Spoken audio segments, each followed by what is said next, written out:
Veamos ahora los media queries de CSS3.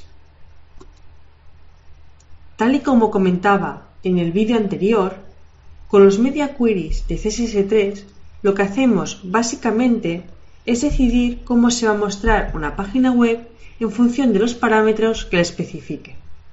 Normalmente los parámetros que lo va a especificar es el ancho de ventana del navegador. Si el ancho de ventana es mayor que o menor que o entre este valor y este otro valor, se va a mostrar una cosa o se va a mostrar otra. Los media queries de CSS3 no son algo nuevo súper inventado. En sí ya viene de los media queries tradicionales. En los media queries tradicionales nos encontrábamos en más de una ocasión con dos versiones de una web. Por un lado estaba la versión que se mostraba en pantalla y por otro lado teníamos la versión que era para imprenta. Así teníamos los media queries tradicionales que eran media screen. Le decíamos, por ejemplo, que el ancho del body fuera un 70% y en cambio si era para imprimir le decíamos que fuera el 100%. En este ejemplo podría ser que hubiéramos tenido una barra lateral con una serie de anuncios y que si alguien hubiera querido imprimir la web, hubiéramos quitado la barra de anuncios de la versión de imprenta y le hubiéramos dado al resto de cosas un ancho del 100%. No sería el caso porque estamos con la etiqueta body, pero si en lugar de body hubiera sido un contenedor, podría ser más que factible. Así, los media queries de CSS3 lo que hacen es llevar la idea de los media queries tradicionales que se utilizaban para mostrar la web con dos versiones, una para pantalla y otra para imprenta, lo llevan un paso más allá. Es decir, va a tener en cuenta bien el dispositivo, bien lo que sería el tamaño de la pantalla del navegador, así como muchas otras cosas que podríamos tener en cuenta. Veremos después que lo recomendable y lo habitual es utilizar en la gran mayoría de casos el ancho de la ventana del navegador para los media queries de CSS3. Pero además de esto, podremos utilizar muchos otros factores, como serían el ancho y alto del dispositivo, el ancho y alto de la ventana del navegador, la resolución del dispositivo, la orientación del dispositivo, es decir, si está vertical o está horizontal. Piensa en un iPad o en un iPhone, lo puedo girar. ¿Sí? En sí, los media queries de CSS3 van a poder utilizar muchos parámetros.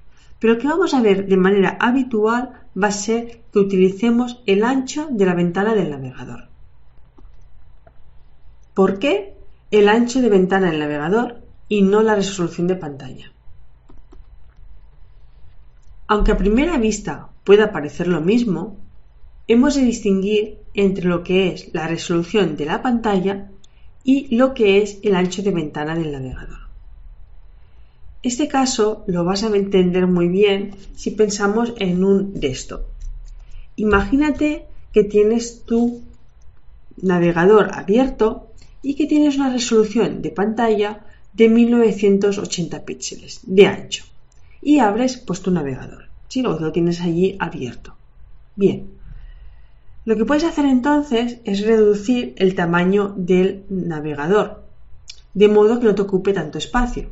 Pongamos el caso que estás a la vez trabajando con un editor de textos como Sublime Text y quieres tener las dos vistas a la vez. Y reduces el tamaño de la ventana del navegador a la mitad. Ahora, en este caso concreto, el ancho de ventana del navegador es menor que la resolución de la pantalla. Si el diseño se hubiera adaptado a la resolución del dispositivo, en este caso exagerado, los 1980 píxeles, al yo haber reducido mi tamaño de ventana, lo que habría sucedido es que la web no se vería completa dentro de mi navegador reducido. Es por eso que es tan importante que en lugar de utilizar la resolución del dispositivo, utilicemos la del navegador. De modo que si yo ajusto el ancho de mi navegador, como en el ejemplo expuesto, la web se ajuste junto con el navegador. En este ejemplo también ya vemos claro que el ancho de ventana del navegador, como máximo, será el tamaño de la resolución de pantalla del dispositivo. Es decir, si mi pantalla tiene un máximo de resolución de 1980 píxeles, mi navegador nunca va a poder ocupar más de 1980 píxeles. Esto es un tema a tener en cuenta cuando trabajamos con los media queries de CSS3 y el diseño web responsive. Veamos ya un ejemplo de media query de CSS3. Esto, primero de todo, lo insertaríamos dentro de nuestra hoja de estilos CSS al final de lo que sería el código común. Es decir, hay un código que es común a todas las vistas. Es común tanto si se ve a 320 píxeles como si se ve a 1980 píxeles. Por ejemplo, puede ser el color de fondo o la tipografía utilizada. Una vez hemos definido todas las cosas que serán comunes, empezamos con nuestras media queries de CSS3. No te preocupes si algún concepto no te queda claro, porque en la parte práctica lo veremos todo en acción. Aquí solo vamos a ver a la teoría para que cuando nos pongamos a maquetarlo no nos suene todo a chino o japonés. En este caso, entonces, vamos a ver que tenemos nuestro código CSS y justo empiezan entonces nuestras media queries de CSS3. Y fíjate que los media queries de CSS3 empiezan como una especie de arroba media.